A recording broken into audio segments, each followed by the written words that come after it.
তাইফের ময়দানে ক্ষতবিক্ষত শরীর, রক্ত ঝরছে আল্লাহর নবীর গা থেকে। আহারে, আমি সেই জায়গাও দেখেছি, তাইফের সেই জায়গাটাও দেখেছি যেখানে রাসূলুল্লাহ বেহুশ হয়ে পড়েছিলেন, সব থেকে বেশি রক্ত পড়েছে। রাসূলুল্লাহ যখন হুশ আসতেন, বেহুশ হয়ে গেছিলেন, ফেরেশতারা দাঁড়ায় কাঁদতেছে আর বলছে, ইয়া রাসূলুল্লাহ, আপনার এই করুণ অবস্থা দেখে আকাশের ফেরেশতারা কাঁদতেছে, আমি সহ্য করতে পারছি না। জিবরাইল বলছেন, আমি হুকুম চাই, আপনি আমাকে হুকুম দেন, দুটা পাহাড় মিলায় দিয়া সব কাফের পিছে শেষ করে দিন। আল্লাহর নবী বলেন, জিবরাইল, আমি যদি হুকুম করি, আমার হুকুমে যদি দুই পাহাড় দিয়া মানবগুলিকে সব যদি পিছে মেরে ফেলে দাও, একটা কাফেরও যদি না বাঁচে, তাহলে কার কানে আমি পৌঁছাবো লা ইলাহা ইল্লাল্লাহু মুহাম্মাদুর রাসূলুল্লাহ। নবী করিম সাল্লাল্লাহু আলাইহি সাল্লাম বসে আছেন, গা দিয়ে রক্ত ঝরছে। এই অবস্থা দেখে তাইফের এক লোক দৌড়াইয়া তার বাগানে চলে গেল, আঙ্গুর বাগান, বুখারীর হাদিস। আঙ্গুর বাগান থেকে এক গ্লাস আঙ্গুরের রস নিয়ে এসে রাসূলের হাতে দিলেন। 3 দিনের না খাওয়া রাসূল, 3 দিন ক্ষুধার্ত, তৃষ্ণার্ত, ক্ষতবিক্ষত, জর্জরিত, নিষ্পেষিত, নির্যাতিত। এক গ্লাস শরবত হাতে পেয়ে বিসমিল্লাহ বলে শরবতটা পান করলেন। জিজ্ঞেস করলেন, তোমার নাম না আত্তাস? তিনি বললেন, হ্যাঁ, আমার নাম আত্তাস। তোমার বাড়ি হযরত ইউনূস আলাইহিস সালামের গ্রামে? তিনি বললেন, হ্যাঁ। তো আপনি কি করে জানলেন আমার নাম আত্তাস আর আমার বাড়ি ইউনূস আলাইহিস সালামের গ্রামে? নবী করিম সাল্লাল্লাহু আলাইহি সাল্লাম বললেন, আত্তাস, ইউনূস আলাইহিস সালাম নবী আর আমিও নবী, এক নবীর খবর আরেক নবীর কাছে থাকে। এক গ্লাস শরবত পান করে দুহাত উঁচু করলেন। নবীর চোখ থেকে দরদর করে পানি পড়ছে। তিনি বলছেন, রব্বুল আলামিন, এই তায়েফবাসী ওরা বোঝে নাই যে আমি তোমার নবী, ওরা বুঝতে পারে নাই যে আমি তোমার রাসূল, ওরা না বুঝে আমাকে ক্ষতবিক্ষত করেছে। আল্লাহ, তুমি এর জন্য তায়েফবাসীদের উপরে গজব দিও না, তুমি শান্তি দাও, হেদায়েত দাও। দুনিয়ার সকল নবী কোন কোন ক্ষেত্রে অধৈর্য হয়েছেন, নবী করিম সাল্লাল্লাহু আলাইহি সাল্লাম কখনো অধৈর্য হন নাই। প্রিয় ভাই সব, সুলাইমান আলাইহিস সালাম রাষ্ট্র পেয়েছেন, পিঁপড়ার ভাষা বোঝেন। কার ভাষা? পিঁপড়ার রাজা আছে না, চেনেন পিঁপড়ার রাজা? মাঝে মধ্যে পরিচয় করেন পিঁপড়ার রাজা কার। মাথাটা মোটা, পিঁপড়ার রাজা আমরাও বলি। পিঁপড়ার রাজাকে হাতে নিয়েছেন, ডান হাতে। সূরা আন-নামলে আল্লাহ তাআলা বলছেন, পিঁপড়া কথা বলতেছে, পিঁপড়া বলছে তার দলবলকে, সুলাইমান আলাইহিস সালাম আসতেছে, তার সৈন্য সামন্ত নিয়ে, পায়ের তলায় পিষ্ট হয়ে মরে যাবি, সব করতে লুকা। তিনি পিঁপড়া হাতে নিয়ে কথা বলতেছিলেন পিঁপড়ার সাথে। সুলাইমান আলাইহিস সালাম কথা বলছেন পিঁপড়ার সাথে। এখন পিঁপড়ার ভাষা আমি বুঝি, এতে একটা অহংবোধ সৃষ্টি হতে পারে। পিঁপড়ারও ভাষা আমি বুঝি। নবুয়তের শান দেখুন, পিঁপড়ার ভাষা বুঝতেছেন, সেখানে তিনি বিনয়ী হয়ে গেলেন আল্লাহর সামনে। তিনি বললেন, রব্বি আউজিনি আন আশকুরা নি'মাতাকাল্লাতী আন'আমতা আলাইয়া ওয়া আলা ওয়ালিদাইয়া। আয় আল্লাহ তাআলা, তুমি আমাকে ওই পরিমাণ শুকর আদায় করার তৌফিক দাও আমাকে, যে পরিমাণ নিয়ামত তুমি আমাকে দান করেছো। ওয়া আলা ওয়ালিদাইয়া, এবং আমার মা বাবার প্রতি যতটা নিয়ামত তুমি আমাকে দিয়েছো। ওয়ান আমালা সালিহান তারদাহু, আর আমাকে এমন আমল করার তৌফিক দাও যাতে তুমি খুশি হও। ওয়াদখিলনি বিরাহমাতিকা ফি ইবাদিকা সালিহিন, আর আল্লাহ আমাকে ইবাদে সালেহের মধ্যে শামিল করে দাও। সুবহানাল্লাহ। প্রিয় ভাই সব, আমার মূল বক্তব্য ছিল, এই সব সচ্চরিত্রবান সুপার কোয়ালিটির মানুষ আল্লাহর নবীরা মার খেলেন কেন? শুধুমাত্র দাঁত মাজা, সুরমা লাগান, দাড়ি লাগান। আমি যদি আপনাদের বলি সবাই দাড়ি রাখবেন, আপনারা কি আমার মারতে আসবেন? কেন মারবেন? আমি তো খারাপ কথা কিছু বলিনি, এজন্য মারামারি হয় না। মারটা হইল কেন? মার হয়েছে এই কারণে, নবীরা বলেছেন লা ইলাহা ইল্লাল্লাহ, আল্লাহ ছাড়া কোনো ইলাহা নাই, আইনদাতা নাই, বিধানদাতা নাই, একমাত্র আইনদাতা তিনি। এখন আল্লাহর আইনটা কি সেটা আমাদেরকে বুঝতে হবে, সেটার দিকে আমি আগাচ্ছি ইনশাআল্লাহ। নবী করিম সাল্লাল্লাহু আলাইহি ওয়াসাল্লাম যখন এই কালিমার দাওয়াত দিলেন, মার শুরু হয়ে গেল। যারা এতদিন বলছিল আল আমিন, কি বলছিল রসুলকে? আল আমিন, তারাই এখন নবী করিম সাল্লাল্লাহু আলাইহি সাল্লামকে পাগল বলা শুরু করলো। রসুলকে পাগল বলা হলে আঘাত লাগে কার গায়ে? আঘাত লাগে কোথায়? আল্লাহর গায়ে বলা যাবে না, আল্লাহর অস্তিত্বে আঘাত লাগে। আল্লাহ রাব্বুল আলামিন এই কাফেরদের অপবাদের জবাবে আল্লাহ তাআলা প্রতিবাদ করলেন। তিনি বললেন, ওয়ামা সাহিবুকুম বিমাজনুন, তোমাদের সাথী পাগল নয়। তোমাদের সাথী বললেন আল্লাহ তাআলা। কেন? তোমরা তো এই লোককে হতে দেখেছো, তার শৈশব, কৈশোর, যৌবন, আর এই বয়স পর্যন্ত তোমরা তাকে চোখের সামনে দেখেছো। পাগলামির কি দেখলে তোমরা তার ভেতরে? কেন পাগল বলো? তিনি পাগল নন, তিনি শায়ের নন, তিনি জাদুকর নন, তিনি গণক নন, তিনি আমার নবী। প্রিয় ভাই সব, মুসলমানেরা মার খাচ্ছে, পালিয়ে বেড়াচ্ছে। বুখারী শরীফে এসেছে ওয়ান খাব্বাব বিনিল আরিত রাদিয়াল্লাহু তাআলা আনহু আন্নাহু ক্বাল শাকাউনা ইলা রাসূলিল্লাহি সাল্লাল্লাহু আলাইহি ওয়াসাল্লাম ওয়া হুয়া মুতাওয়াসসাদুন বুরদাতুন লাহু ফি জিল্লিল কাবা। হযরতে খাব্বাব বলেন, আমরা অত্যাচারিত হয়ে একদিন নবী করিম সাল্লাল্লাহু আলাইহি ওয়াসাল্লামের কাছে গেলাম, যে দেখতে পেলাম তিনি কাবা শরীফের ছায়ায় চাদর মুড়ি দিয়ে আরাম ফরমাচ্ছেন। আমরা কাছে গিয়ে বললাম, আলা তাদউ লানা আলা তাস্তানসিরু লানা ইয়া রাসূলুল্লাহ, হে রাসূল। মাইর খাইতে খাইতে আমরা শেষ হয়ে গেলাম। আমাদের মুসলমানদের উপরে আগুন চাপা দেওয়া হচ্ছে, পাথর চাপা দেওয়া হচ্ছে, বেলালকে উটের পায়ের রশিতে বেঁধে উট তাড়ানো হচ্ছে। ক্ষুধার জ্বালায় শেষ হয়ে গেলাম, ঘুমাইতে দেয় না, মাইরে অস্থির হয়ে গেলাম। হে রাসূল, আপনি কি আল্লাহর কাছে আমাদের জন্য দোয়া করবেন না? আপনি কি আমাদের জন্য আল্লাহর কাছে সাহায্য প্রার্থনা করবেন না? বুখারীর হাদিস। রাসূলুল্লাহ উঠে বসলেন, বললেন, ও খাব্বাব, তোমাদের আগে এই পৃথিবীতে যারা এসেছিলেন সেই সমাজের সমাজপতিরা কলেমার দাওয়াত দেওয়ার অপরাধে তাদেরকে ধরতো। ফায়ুখাজুর রাজুলু ফায়ুহফারু লাহু ফিল আরদ, তারা তাদেরকে ধরতো আর তাদের জন্য গর্ত খনন করত। ফায়ুজালু ফিহা, এরপরে সেই গর্তের ভিতরে তাকে কোমর পর্যন্ত গেড়ে দিত। সুম্মা ইউতা বিল মানশার, এরপরে করাত আনা হতো। ফায়ুদাউ আলা রাসিহি, এরপরে করাত তার মাথার উপরে রাখা হতো। ফায়ুজালু নিসফাইন, এরপরে করাত দিয়ে চিরে জীবন্ত মানুষকে দুই টুকরা করে ফেলে দেওয়া হতো। মা ইয়াসুদ্দুহু যালিকা আন দীনি, এত বড় অত্যাচারের পরেও সে যুগের একজন মুসলমানকেও আল্লাহর দ্বীনের পথ থেকে এক চুলও তারা সরাতে পারে নাই। রাসূলুল্লাহ বলছেন, ওয়াল্লাহি ওয়াল্লাহি, ও খাব্বাব, আমি আল্লাহর নামে কসম করছি। কে বলছেন?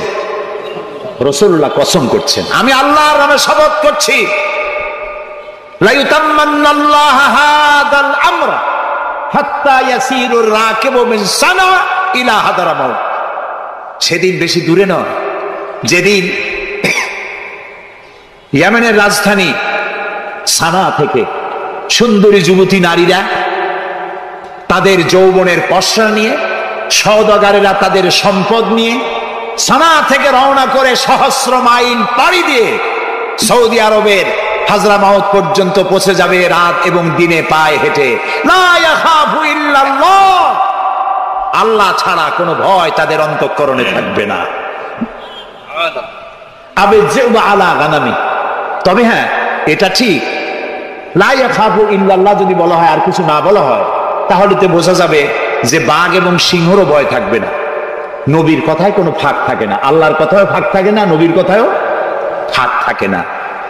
একজন ইলম কালাম কম যখন ওয়াজ করতে যাইতো, লক্ষ্য করতো যে সেখানে কোনো আলেম আছে নাকি। আলেম থাকলে অল্প কথা বলে শেষ করে দিত। তা আলেম আছে কিনা এটা পরীক্ষা করার জন্য বলছে যে, ভাইয়েরা, আমি আজকে একটা পাতা আর ওয়াজ করব, একটা পাতা, এবং তার ব্যাখ্যা এবং বিশ্লেষণ আমি আপনাদের সামনে আলোচনা করতে চাই। জনগণ বলে, আমরাও শুনতেই চাই। বলুন পাতার ব্যাখ্যা কি? তিনি বলছেন এমন একটি পাতা, এটি যদি মাটিতে পড়ে বাঘ হয়ে যায়, আর যদি পানিতে পড়ে কুমির হয়ে যায়। একজন দাঁড়ায় বলল, হুজুর বুঝলাম এই পাতার ফজিলত এমন, মাটিতে পড়লে বাঘ হয়, পানিতে পড়লে কুমির হয়, কিন্তু পাতাটি যদি অর্ধেক মাটিতে অর্ধেক পানিতে পড়ে তাহলে কি হবে? উনি বুঝলেন যে এখানে তো আলেম আছে, কাজী আমার ওয়াজ এখানে শেষ করি। ও আখির দাওয়ানা আলহামদুলিল্লাহি রাব্বিল আলামিন। কথার মধ্যে ফাঁক থাকলে এরকম হয়, কিন্তু আল্লাহর কথা, নবীর কথায় কোনো ফাঁক নাই। লা ইয়াখাফু ইল্লাল্লাহ, আল্লাহ ছাড়া কোনো ভয় থাকবে না। কিন্তু গরু ছাগল ভেড়া নিয়ে যাইতে গেলে যদি জঙ্গলের বাঘ আক্রমণ করে, সে ভয় কি থাকবে না? আল্লাহ রাসূল ব্যাখ্যায় বলছেন লা ইয়াখাফু ইল্লাল্লাহ আবে যে আলা গানামি, তবে তোমার ঘোড়া, তোমার সাথের ভেড়া, ছাগল, পশু যদি থাকে তো তার উপরে বাঘের আক্রমণ এ ভয় থাকতে পারে, কিন্তু সম্পদ হরণ, সতীত্ব হরণ, জীবন হরণের কোনো ভয় থাকবে না, এমন সমাজ কায়েম হবে। লা ইয়াখাফু ইল্লাল্লাহ ওয়ালাকিন্নাকুম তাস্তাজিলুন, তবে তোমরা খুব তাড়াহুড়ো করছো, একটু সহ্য করো, একটু ধৈর্য ধরো। নবী করিম সাল্লাল্লাহু আলাইহি সাল্লাম একটি সুন্দর সমাজ উপহার দিলেন। আমি ইতিহাস থেকে আপনাকে শোনাতে চাই। রাসূলুল্লাহ ইন্তেকাল করেছেন, ঐতিহাসিকরা লিখছেন মদিনার এক যুবতী নারী কি সমাজ কায়েম করে গেল শোনেন। রাসূলুল্লাহ ইন্তেকাল করেছেন, ঐতিহাসিকরা লিখছেন সেই সমাজের একটি যুবতী নারী মদিনা থেকে কোনো এক আত্মীয়র বাড়ি বেড়াতে রওনা করেছে। যেতে যেতে আত্মীয়র বাড়ি পৌঁছবার আগেই সন্ধ্যা হয়ে গেল। মনে মনে ভাবলো, এখন যদি আমি কোনো পরপুরুষের সামনে পড়ি তাহলে তো আমার সতীত্ব যাবে, অলঙ্কারাদিও যাবে, সারা জীবনের লালিত সম্পদ নষ্ট হয়ে যাবে।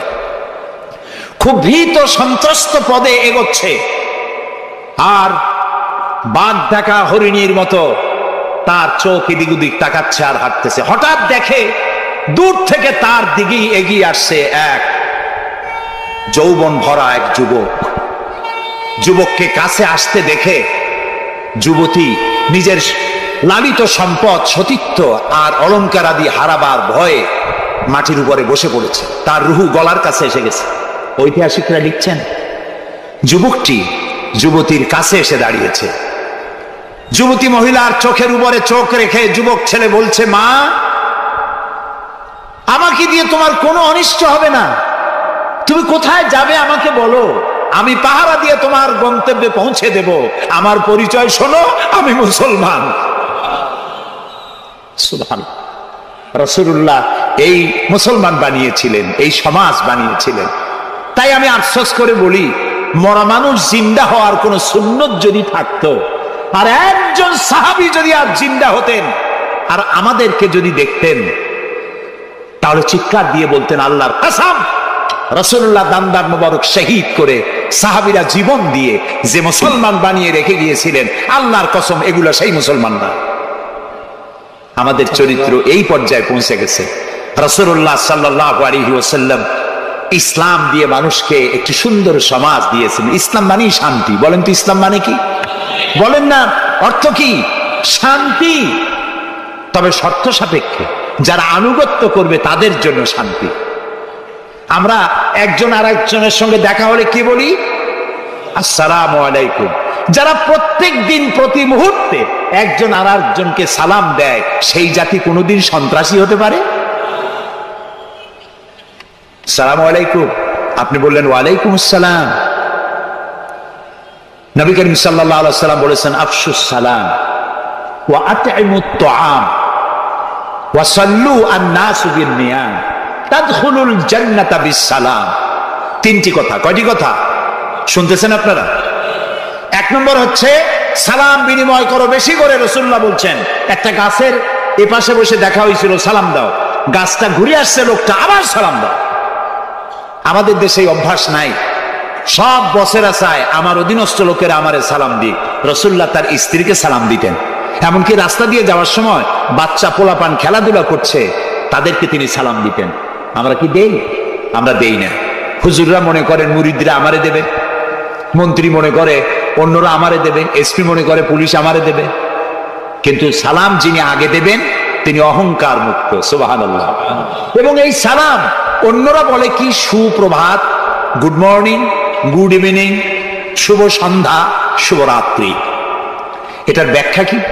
সকালবেলায় 280 মাইল স্পিডে ঝোড়ো হাওয়া প্রবাহিত হচ্ছে, 30 ফিট উঁচু হয়ে জলোচ্ছ্বাস হচ্ছে, মানুষ মরতেছে, বাড়ির টিন উড়ে যাচ্ছে। সকালবেলা কেউ যদি যায় বলে গুড মর্নিং, থাপড়ায় দাঁত ফালাই দেবে না? বেটা এর চাইতে ব্যাড মর্নিং তো কখনো আসে নাই। রাতের বেলায় মা মারা গেছে, তার বাড়ি গিয়ে বলছে গুড নাইট, কেমন লাগবে কম? সুতরাং ইসলামের বিষয়টাই মোর সায়েন্টিফিক। সুখে দুঃখে, বিপদে আপদে, সুখে শান্তিতে, রাতে দিনে, সকালে সন্ধ্যায় যখন দেখা হচ্ছে একজন আরেকজনকে সালাম, আসসালামু আলাইকুম। পয়সা লাগতেছে? কথা না কইলে বুঝবো কি? বিনা পয়সায় আল্লাহ তোমার উপরে শান্তি দিক, রহমত দিক। আপনি আরো বেশি করে কোন ওয়ালাইকুম আসসালাম ওয়া রাহমাতুল্লাহি ওয়া বারাকাতুহু ওয়া মাগফিরাতুহু। তারপরে কি করে? হাত দেন। কিছু কিছু লোক আছে হাত মুঠে ছোঁয়ায়, সবটা দিতে চায় না। আবার হাতটা দিয়া এরকম ঝাঁকি ঝাঁকি করে, মনে করে যত ঝাঁকি তত নেকি। এটা কিন্তু একটা পাগলামি। জি, আপনি হাত নাচান কেন? ধরে রাখেন আর বলবেন ইয়াগফিরুল্লাহু লি ওয়া লাকুম, আল্লাহ তোমারও শান্তি দিক, আমারও শান্তি দিক, আল্লাহ তোমারও মাফ করুক, আমারও মাফ করুক। সুবহানাল্লাহ। সালাম দাও বেশি করে। কে বলতেছেন? আল্লাহ রাসূল। বাড়িতে যে সালাম দেবেন, বউরে সালাম দেবেন।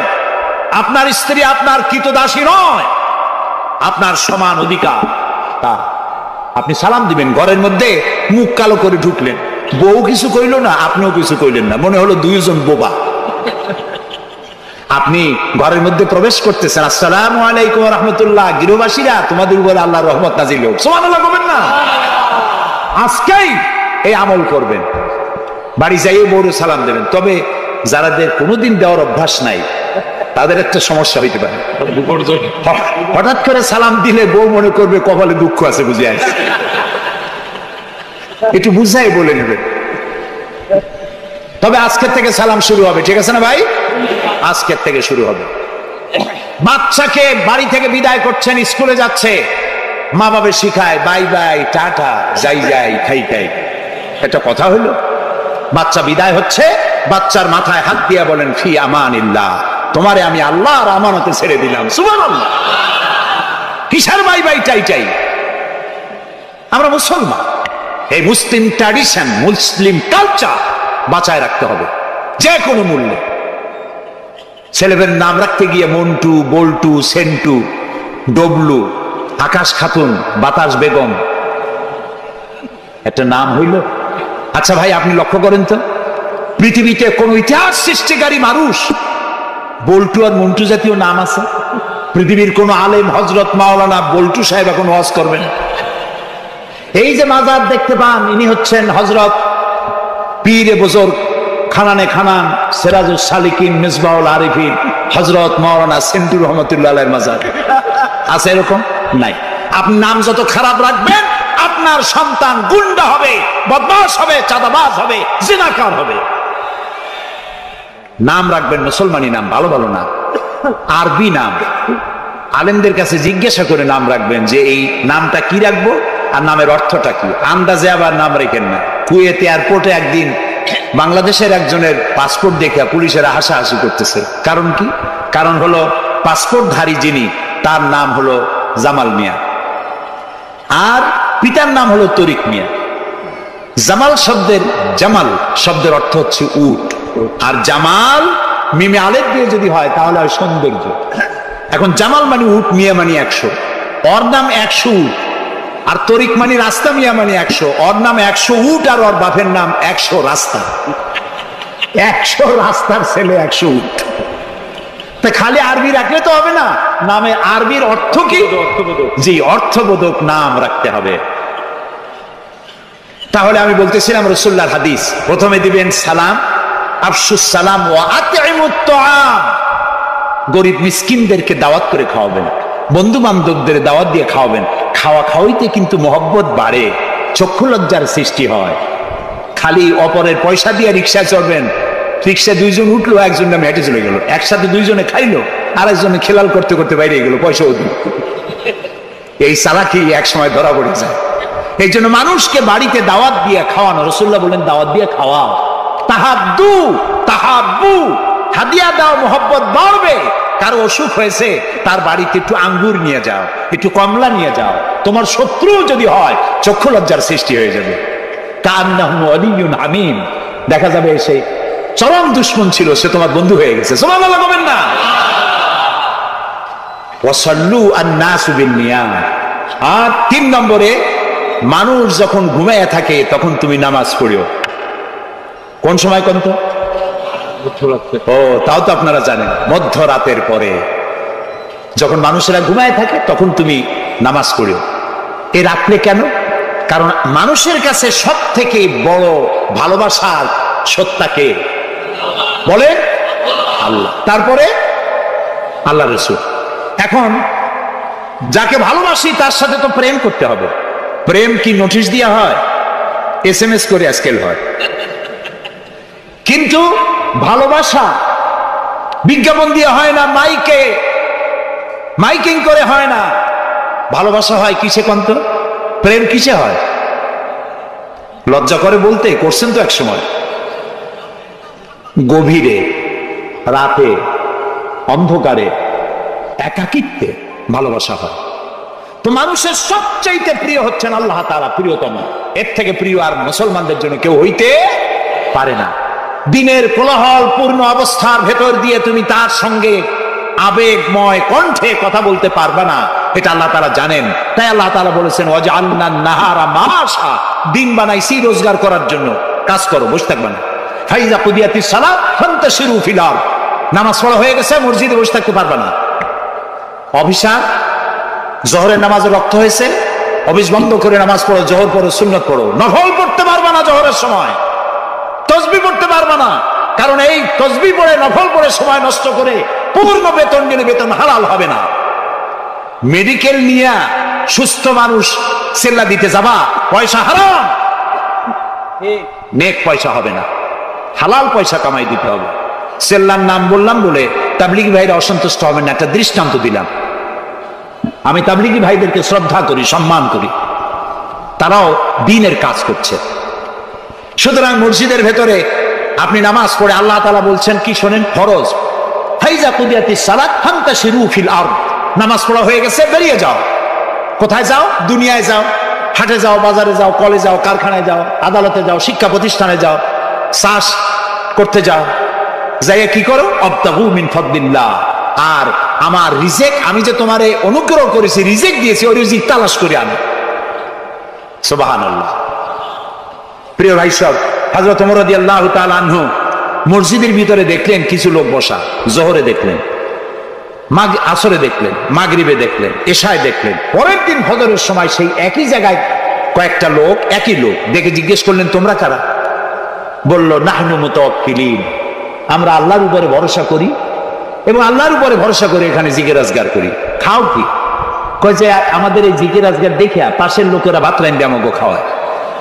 রাসূলুল্লাহ বললেন তোমরা তো মুতাওয়াক্কিলুন, তোমরা তো অন্যের উপরে নির্ভরশীল, আল্লাহর উপরে তো নির্ভরশীল তোমরা নও।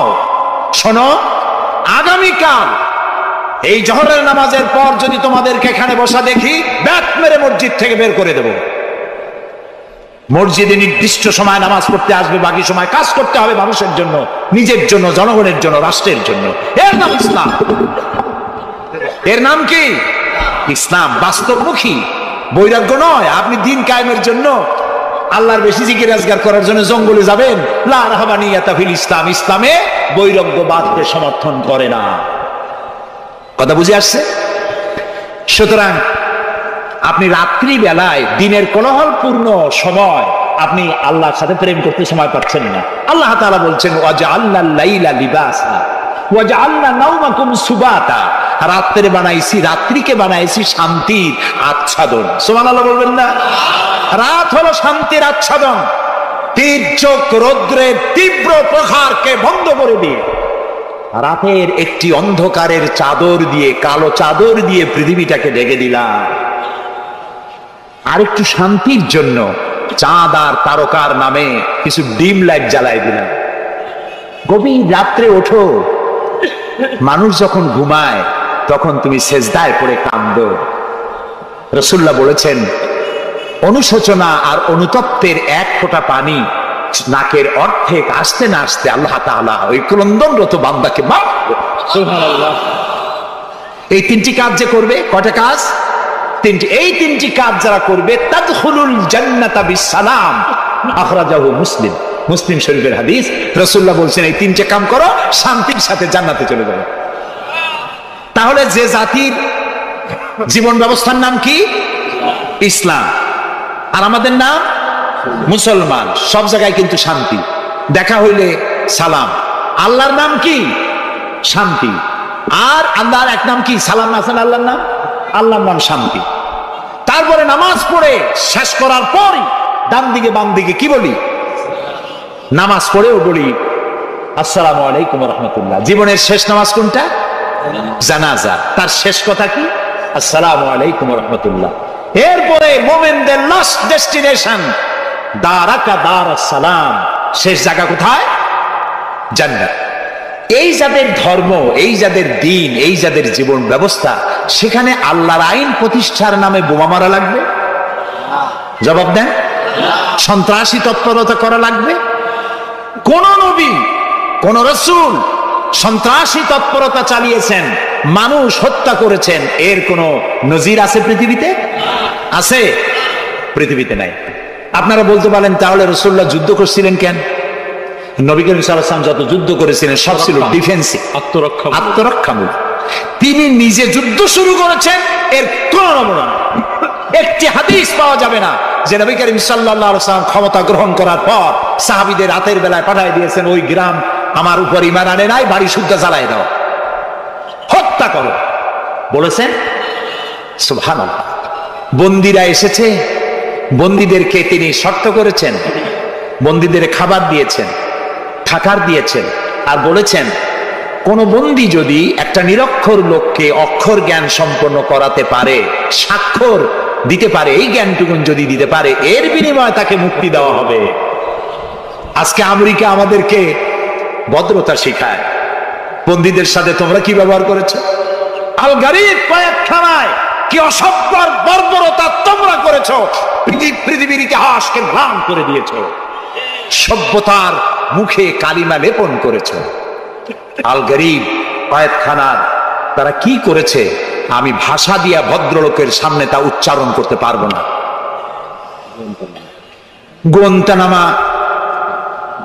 গোয়েন্তানামা বেতে, যেটা পৃথিবীর নরক বলা যায়, পৃথিবীর জাহান্নাম, মুসলমান কয়েদিদের সামনে কোরআন শরীফ খুলে কোরআনের উপরে পেশাব করেছে তারা। একজন মুসলমান হাত পা বান্ধা তার সামনে কোরআনে পেশাব করলে তার অবস্থাটা কি হয়? সে তো আত্মহত্যা করতে চায়, তখন আমার জীবন চলে যাক, কোরআনের অমর্যাদা তো সহ্য করা যায় না। তোমরা তাই করেছো। তোমরা ইরাকে 70 বছরের বৃদ্ধা নারীকে দুই পার দুই হাতের উপরে ভর করে গাধার মতো বানাইয়া তার পিঠের উপরে তোমরা চড়ে বাজারে বাজারে ঘুরেছো। তোমরা সেই জাতি, তোমরা নারীত্বের অমর্যাদা করেছো, মনুষ্যত্বের অমর্যাদা করেছো। বাংলাদেশকে গণতন্ত্র শিক্ষা দেওয়ার জন্য তোমাদের আসার কোনো জরুরত নাই। গণতন্ত্র আমাদের কাছ থেকে শিখে যাও, সভ্যতা ভদ্রতা আমার দেশ থেকে শিখে যাও। তোমরা সাম্প্রদায়িক সম্প্রীতির কথা বলো, আমার দেশ থেকে শেখো। আমার দেশের হিন্দুরা রোজার মাসে মসজিদের পাশে যত মণ্ডপ ছিল, মাগরিবের আজানের সময় কেউ ঢোল বাজায় নাই, মাইক বাজায় নাই, ঠিক না? আমার দেশের মুসলমানেরা তাদের সারা দিন রোজা রেখে তাদের গান বাজনা চিৎকারে কান অস্থির হয়েছে, কিন্তু কেউ যে বলে নাই যে ঢোল বাজাইতে পারবা না, গান গাইতে পারবা না, বলেছে কেউ? সাম্প্রদায়িক সম্প্রীতি এখানে তোমরা খুঁজে বেড়াও যেখানে সম্প্রীতি নাই। কোথায় সাম্প্রদায়িক সম্প্রীতি নাই? সব জায়গায় সাম্প্রদায়িক সম্প্রীতি। সব থেকে পৃথিবীর মধ্যে বাংলাদেশে সাম্প্রদায়িক সম্প্রীতি সব থেকে বেশি। দেশের বদনাম বিদেশে গিয়ে এত বলে মানুষ, চিন্তা করতেও কষ্ট হয়। এখন ধোঁয়া তুলেছে দ্রব্য মূল্যের জ্বালায় বাংলাদেশ নাকি শেষ। আচ্ছা ভাইরা, দ্রব্য মূল্য পৃথিবীতে কোথায় না বেড়েছে? তবে আমাকে বলতে হবে, দ্রব্য মূল্যের বাড়ার কারণে বরিশালে না খাইয়া মরছে কয়জন? আমি আপনার কাছে হিসাব চাই, বলেন। মরেছে একজন? বাংলাদেশে মরছে একজন? দ্রব্য মূল্য বাড়তে পারে, কিন্তু ক্রয় ক্ষমতাও তো বেড়েছে মানুষের, আলহামদুলিল্লাহ বলেন। আমি তো সেদিন আমার পিরোজপুরে দেখলাম এক রিক্সাওয়ালা, তার বাড়িতে শামিয়ানা টানানো। আমি জিজ্ঞেস করলাম, এই বাড়িতে কি বিয়ে নাকি? বললো যে একটা রিক্সাওয়ালা অমুক, তারে চিনলাম, তার বাড়িতে বিয়া। সে বিবাহের জন্য পাড়েরহাট বাজার থেকে, ডেকোরেটর থেকে চেয়ার ভাড়া করে এনেছে, শামিয়ানা এনেছে, সেজন্য ধার কর্য করতে হয়নি, সে পয়সা পেয়েছে, তার কাছে পয়সা আছে। বিজিডি, বিজিএফ, তারপরে বৃদ্ধ ভাতা, বয়স্ক ভাতা, এরপরে মুক্তিযোদ্ধা ভাতা, উপবৃত্তি, টিআর, কাবিখা, বিভিন্ন রকমের বিভিন্ন পদ্ধতিতে মানুষের দুয়ারে ক্রয় ক্ষমতার জন্য সরকার টাকা পৌঁছে দিয়েছে। যদি 4-5 বছর আগে সে কত পাইতো আর এখন কত পায়? সেটাই কথা।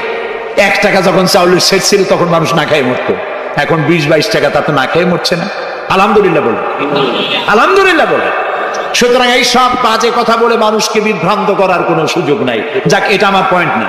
আমার পয়েন্ট ছিল, আল্লাহর আইন প্রতিষ্ঠার জন্য বোমা মারা, সন্ত্রাসী তৎপরতার কোনো সুযোগ নাই।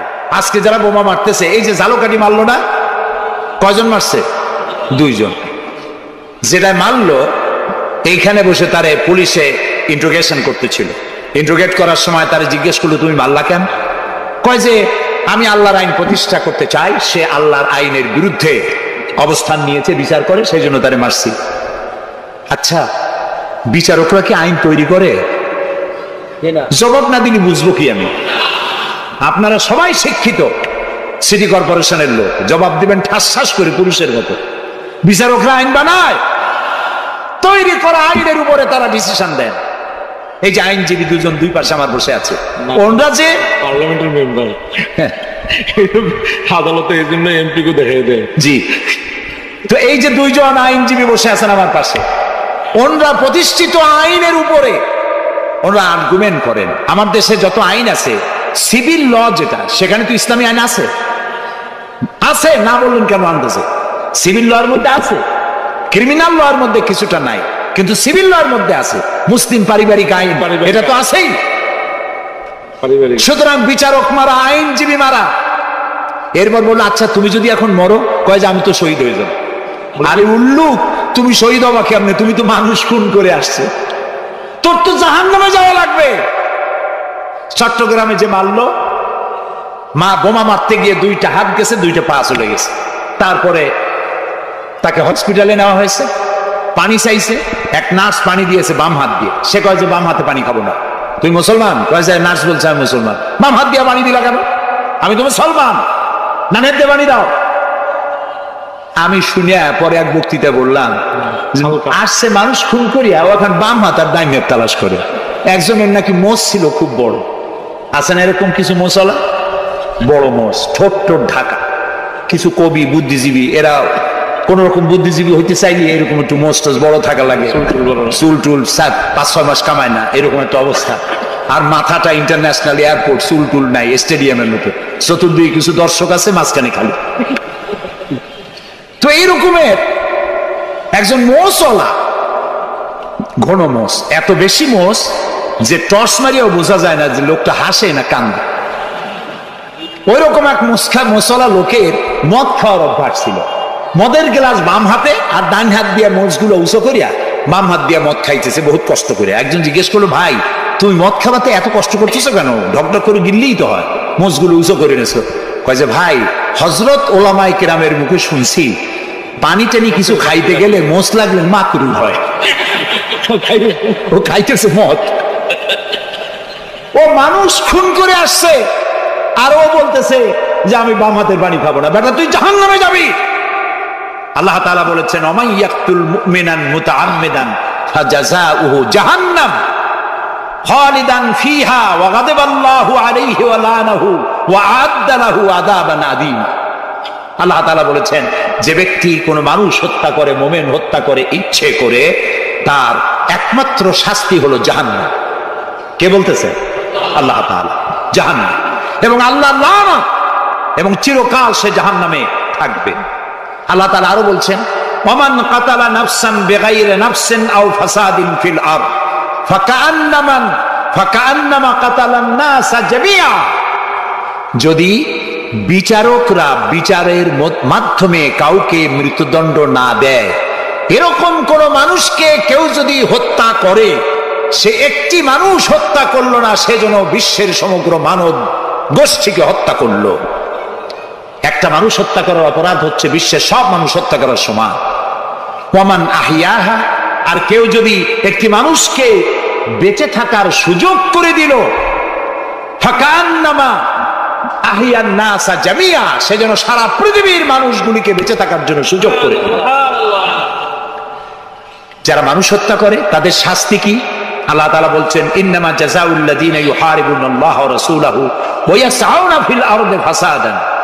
যারা আল্লাহর এই জমিনে বিপর্যয় সৃষ্টি করতে চায়, সন্ত্রাস সৃষ্টি করতে চায়, তাদের জন্য 4 প্রকার শাস্তি। কয় প্রকার শাস্তি? কে বলতেছে? যারা বোমা মারে, যারা গ্রেনেড হামলা করে, যারা মানুষ হত্যা করে, যারা শান্তিপূর্ণ সমাজের উপরে সমাজকে বিশৃঙ্খলা সৃষ্টি করতে চায়, আল্লাহ তাআলা তাদের জন্য 4 প্রকারের শাস্তি নির্ধারণ করেছেন। আইয়ুকাত্তালু, তাদেরকে হত্যা করো, আও ইউসাল্লাবু, অথবা তাদেরকে শুল দণ্ডে দিয়ে দাও, আও তুকাত্তা আইদিয়াহুম ওয়া আরজুলিহিম, অথবা তাদের ডান হাত আর বাম হাত উল্টা কেটে দাও। হয় প্রথমে ডান, পরে বাম পা, বাম হাত ডান পা, একটার উল্টা আর একটা কাটো। চতুর্থ, আও ইয়ানফাউ মিনাল আরদ, অথবা দেশ থেকে বহিষ্কার করে দাও। সুতরাং আজকে যারা সন্ত্রাসী তৎপরতা চালাচ্ছে, তাদের সাথে ইসলামের কোনো সম্পর্ক নাই। পত্রিকার মাধ্যমে, এক শ্রেণীর সাংবাদিকতার মাধ্যমে এক শ্রেণীর ধর্মনিরপেক্ষ রাজনীতিবিদরা এই সমস্ত সন্ত্রাসের দোষ আলেমদের মাথায় উঠায় দিতে চেয়েছিল। আল্লাহ আমাদের রক্ষা করেছেন, আলহামদুলিল্লাহ। বাংলাদেশের সমস্ত মসজিদ, মাদ্রাসার ইমাম, শিক্ষক, আলেম, ওলামা, পীর, বুজুর্গ সব ময়দানে নেমে পড়ে প্রতিবাদ জানিয়েছে। ইসলামের সাথে এর কোনো সম্পর্ক